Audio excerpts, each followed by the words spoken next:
When peace feels unfamiliar, restoration begins here. This is P.I.P.E Podcast.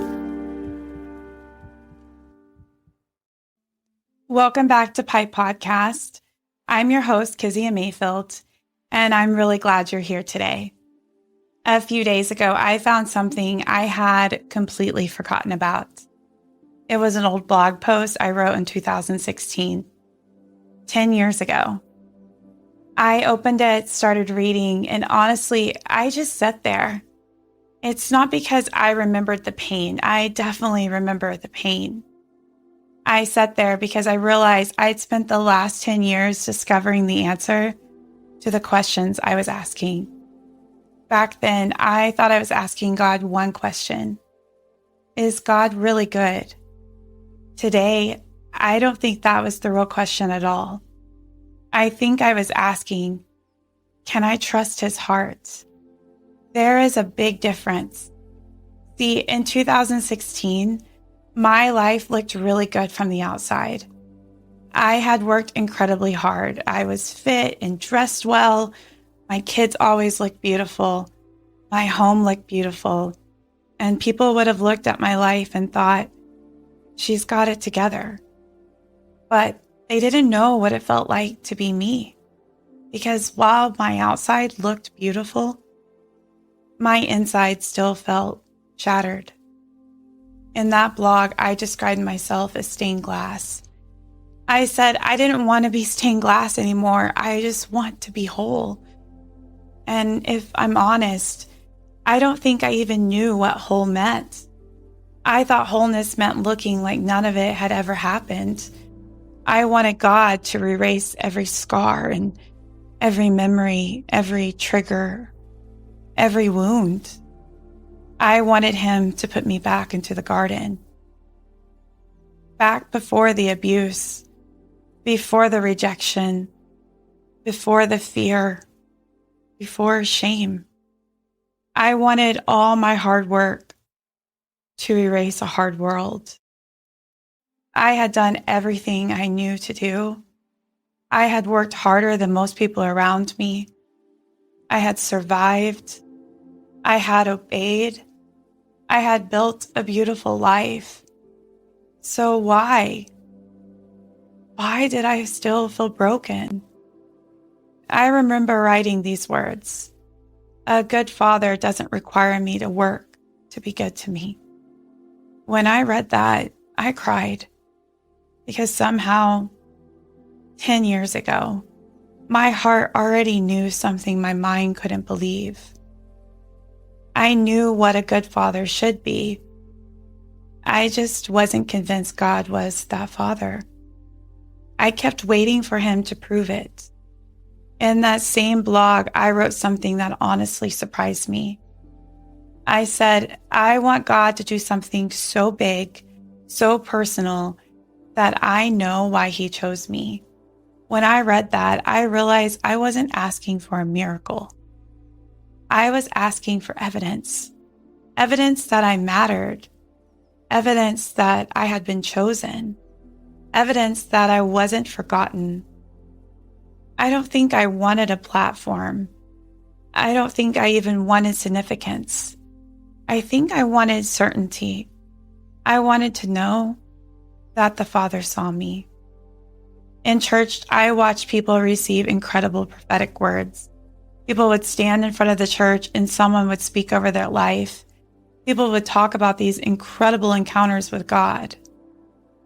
I had beautiful moments with him too, but mine were private, sacred moments. But somewhere inside of me, I quietly believed that if God really wanted me, surely he would do something big, something undeniable, something everyone could see. And looking back, I realized I was measuring his love by visible evidence. And underneath all of that was just a little girl asking one question. Father, would you choose me too? There was another sentence in that blog that stopped me this week. I wrote, I've done some pretty big things with a small God. 10 years ago, I thought my problem was that my view of God's power was too small. Today, I think my view of his heart was too small because I never doubted he was powerful. I doubted whether he was personally good to me, whether he delighted in me, whether he really wanted me. I think that's the question I carried for most of my life. Not, does God exist? Not, is he powerful? But, am I really wanted? And I think that question shaped almost everything I did. It shaped the way I worked, the way I parented, the way I served, the way I viewed myself, the way I viewed God. I spent years trying to become the woman I thought he would finally delight in. What I didn't realize was I wasn't really looking for perfection. I was looking for peace. And I thought if I became beautiful enough and disciplined enough, spiritual enough, successful enough, eventually my inside would finally look like my outside. I was chasing a version of myself that never existed. And that realization changed everything because it forced me to ask a different question. What if God wasn't trying to make me perfect? What if he was trying to show me his heart? So, what happened over the next 10 years? Did God answer all of my prayers? No. Did life suddenly become easy? Absolutely not. In fact, life got harder in ways I never imagined. There were losses and disappointments, questions I still can't answer. There were seasons where I honestly wondered if I knew God at all. Something happened that completely changed how I saw my own story. I realized I had been asking God for the wrong miracle. For years, I thought healing meant becoming the woman I would have been if none of it had ever happened. I wanted the abuse erased, the rejection erased, the fear erased, the anxiety erased. I wanted God to make me look like Genesis 2 again, like the fall never happened, like I had never tasted evil, like my inside could finally match the picture I'd worked so hard to create on the outside. I thought if I prayed enough and healed enough and worked hard enough, obeyed enough, eventually I would become whole. But then someone asked me a question. Did you want healing or did you want your innocence back? I had never thought about it in that way. 10 years ago, I would have answered without hesitation. Healing. Of course, healing. But today, I think the answer is different. Because once you've lived in a world, you can never unlearn it. Once you've seen abuse, you can't unknow abuse. Once you've experienced betrayal, you can't unknow betrayal. And once you've watched people you love suffer, you can't unknow suffering. The box is shattered. You don't get to go back. And that's when I realized I wasn't asking God for healing. I was asking him to put me back into the garden, back before the knowledge of good and evil, back before trauma and before fear, before shame. But history doesn't move backwards. God never promised to take us back to Eden. He promised that one day he would make all things new. Those are not the same thing. And somehow, that realization brought me peace because I finally stopped trying to work my way back to a life that no longer existed. There was another question someone asked me, and honestly, it was one of the hardest questions I've ever answered. They asked, would you remove your scars today if it meant losing what they've taught you about the Father? For a long time, I thought Christians were supposed to answer no. Like somehow we're supposed to be grateful for every terrible thing that happened. But that's not my answer. My answer is yes, I would erase the abuse. I'd erase the fear. I'd erase the rejection. I would erase the nights that little girl cried herself to sleep. I'd erase the ways my own children have been affected by wounds I was still carrying. Because I don't believe God wanted those things for me. I don't believe trauma is his design. I don't believe evil is his lesson plan. But something happened a few years ago that completely changed how I thought about all of this. I had met a young woman at a healing seminar, and we started talking, and I asked her what kind of trauma she experienced growing up. She looked at me and just smiled, said, honestly, I really haven't. She had a loving mom and a loving dad and a safe home and grandparents and family who adored her. She wasn't pretending life had been perfect, but compared to my story, it was incredibly healthy. And what struck me wasn't jealousy. It was realization. She knew the Father's love deeply, not because she survived trauma, but because she experienced healthy love.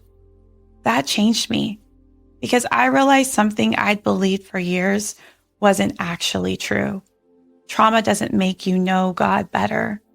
Sometimes it makes him harder to trust. I don't celebrate what happened to me. I celebrate what God has redeemed.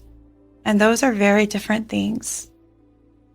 And somewhere in the middle of all of this, something else started changing. Not just how I saw God, how I saw myself.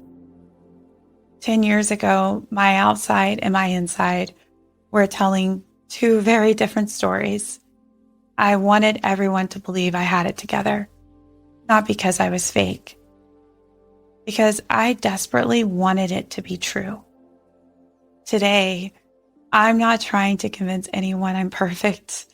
I don't care if I spill coffee on my shirts.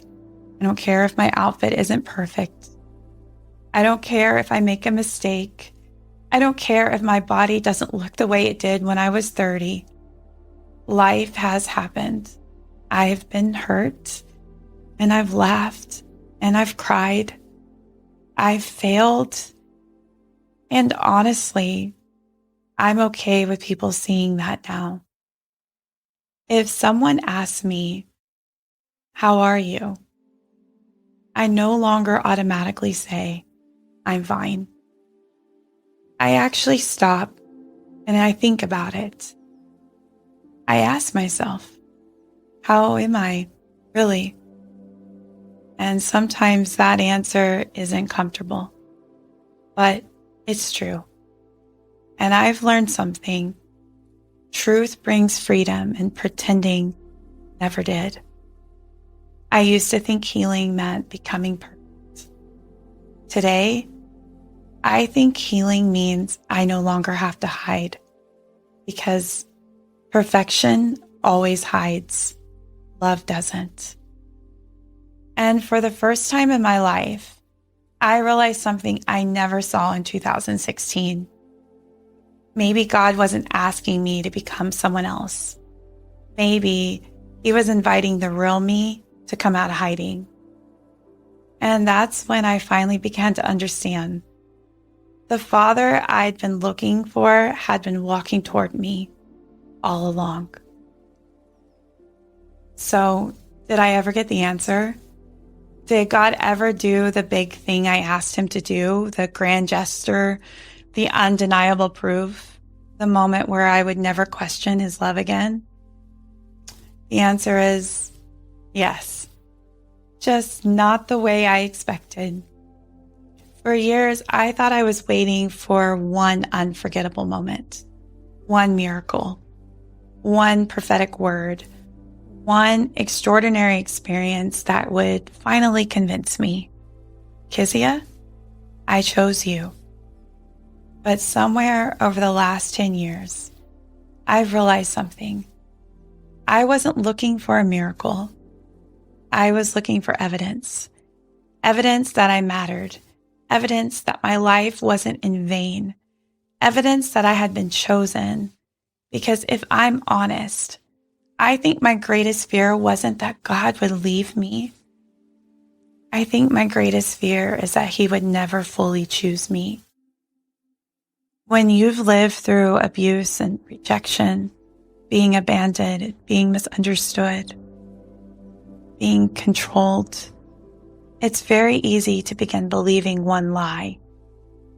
Maybe I'm just too much, too broken, too emotional, too difficult, too damaged. Maybe people don't leave because life is hard. Maybe they leave because of me.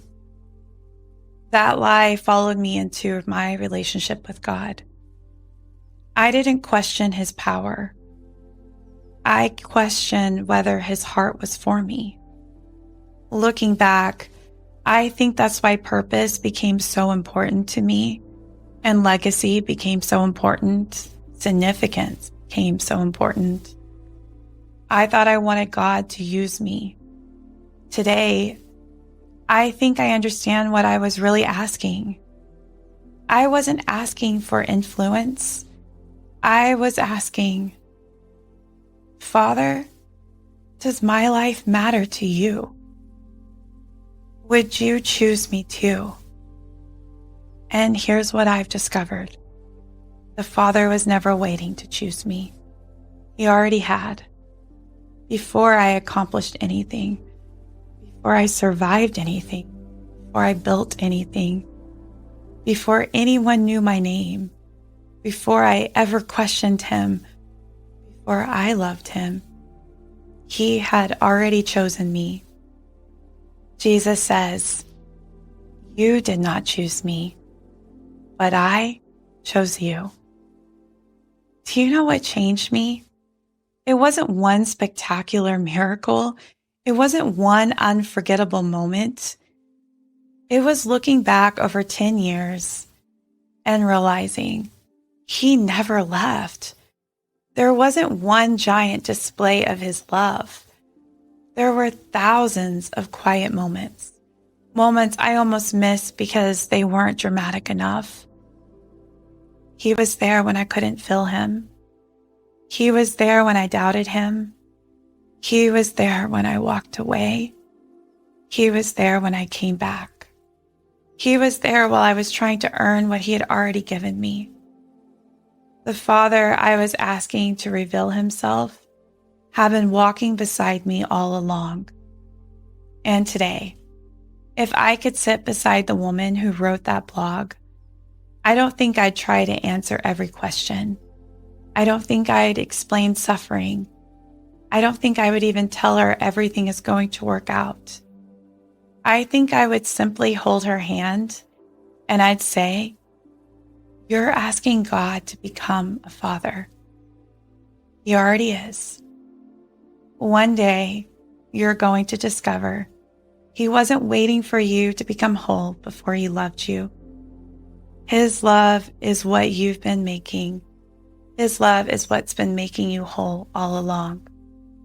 Back then, I thought wholeness meant looking like none of it had ever happened. Today, I think wholeness means there's no part of me I'm afraid to bring before my Father. Not my scars, not my questions, not my failures, not my grief, not my doubts. Just all of me. Because I've finally learned something. The Father isn't asking for the version of me that was never hurt.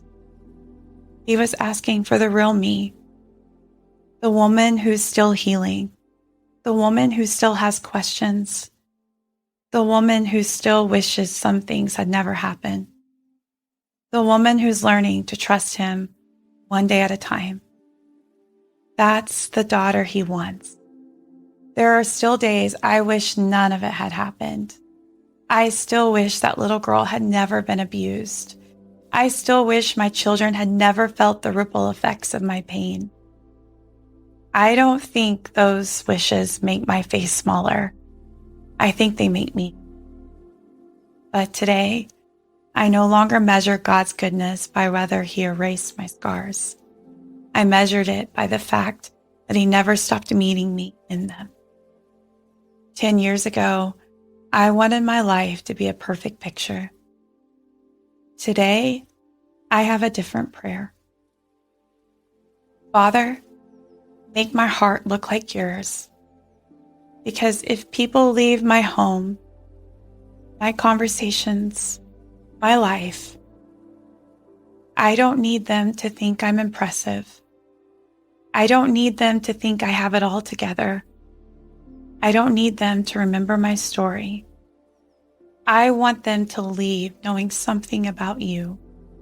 I want them to experience the kind of father I spent years searching for. A father who isn't afraid of broken people. A father who isn't waiting for perfection.